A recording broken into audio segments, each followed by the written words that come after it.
What if we told you that today's tennis balls are radically different from their humble beginnings? In the past centuries, tennis has transformed unlike any other sport. From the groovy 70s to today, the game's surface remains, but the differences are mind-blowing. Join me in exploring the fascinating evolution of tennis, from its origins to the high-paced, high-stakes game we love. The roots of tennis stretch back to 12th century French monasteries. Monks initiated jeu de paume, or the game of the hand, using hands instead of rackets. This playful diversion, initially a break from monastic meditation, swiftly became an infectious craze across Europe. Legend suggests the term tennis originated from the French shout tenez, meaning be prepared during service. By the 14th century, over 2,000 courts spanned Europe, transforming tennis from monastery leisure to a pursuit adored by nobility and royalty. French King Louis X, the first recorded tennis player in history, was captivated by the sport.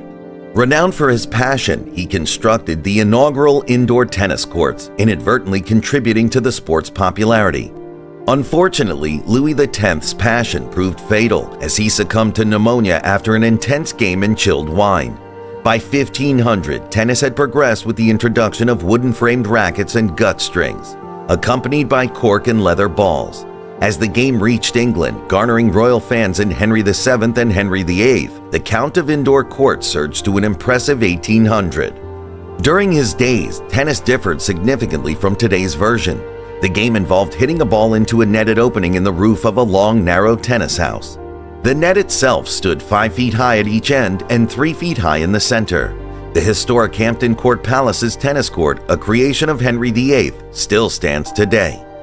Tennis made an unexpected leap into politics during Louis XVI's time. In 1789, when he tried to stop the French Assembly from meeting, the members gathered at a royal tennis court near Versailles. This historic assembly led to the groundbreaking tennis court oath, sparking the flame that ignited the French Revolution. But the evolution of tennis didn't stop there.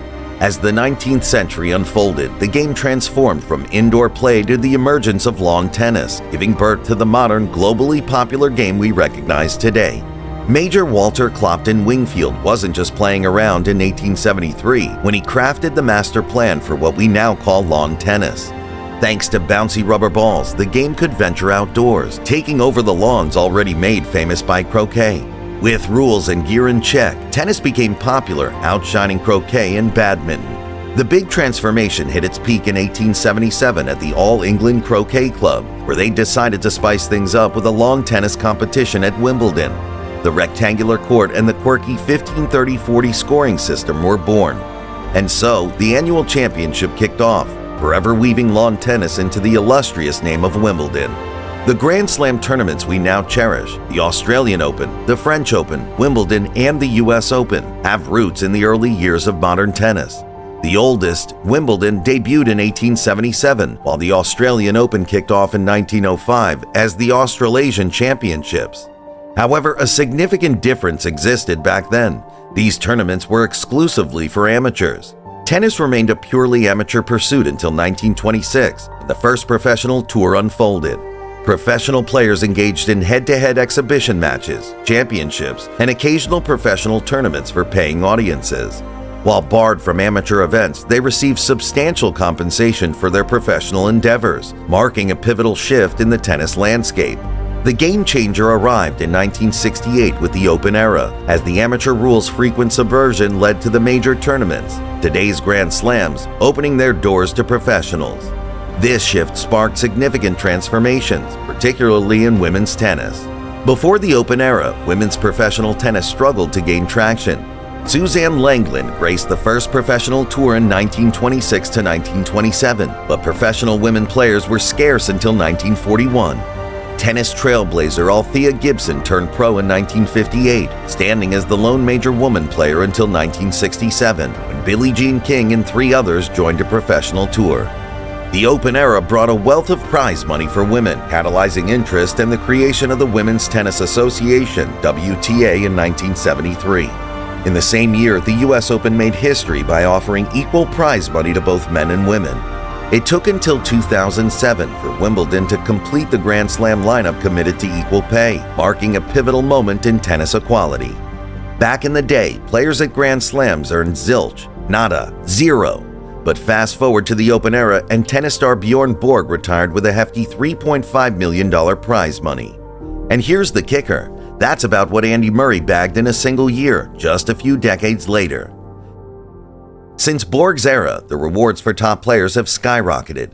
To put it in perspective, John McEnroe grabbed $30,000 for a US Open win in '79, while Novak Djokovic cashed in a sweet $1.8 million for his victory in 2011. As tennis opened its doors to professionals, the game stepped up.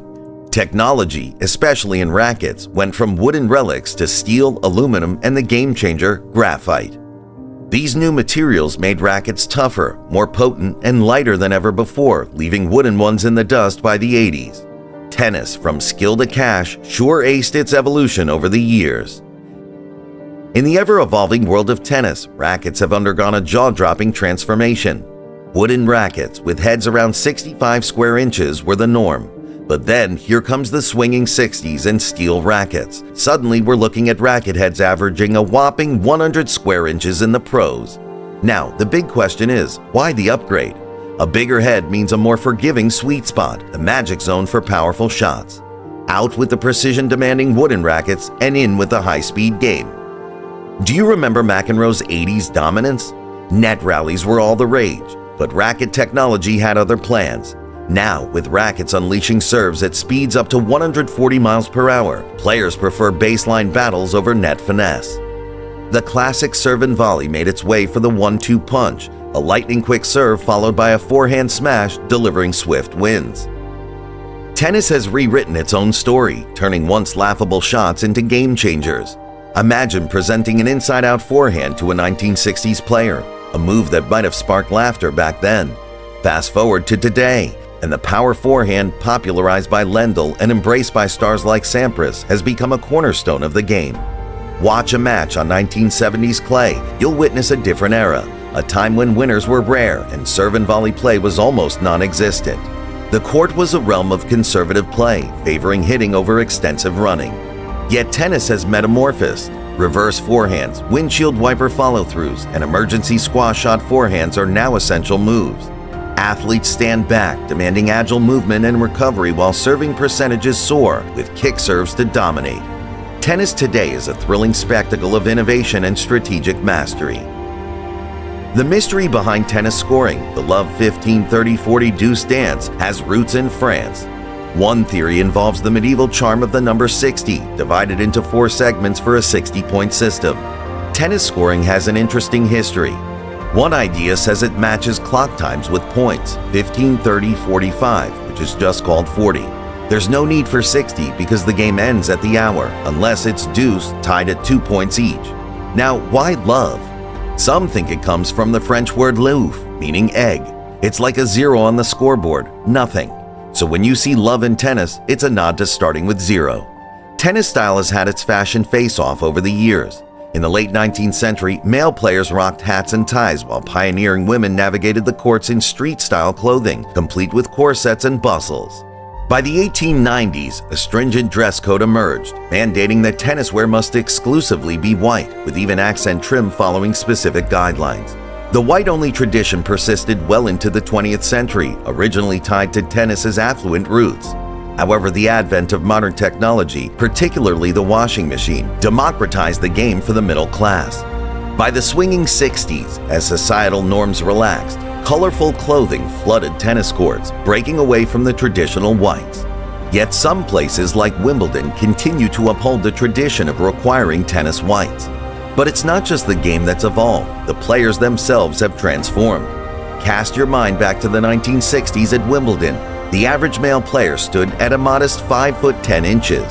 Fast forward to the present, and today's players loom over the court at an average height of 6'2". Today's tennis stars are a force of nature, fitter, healthier, and more robust than ever. And the proof is in the longevity game, with legends like Roger Federer defying the clock and dominating the courts well into their later 30s. Tell us which moment in tennis history had you hooked. Drop your comments below. Now don't just be a spectator, be part of the action. Hit that like button, share, and subscribe for more Ace content.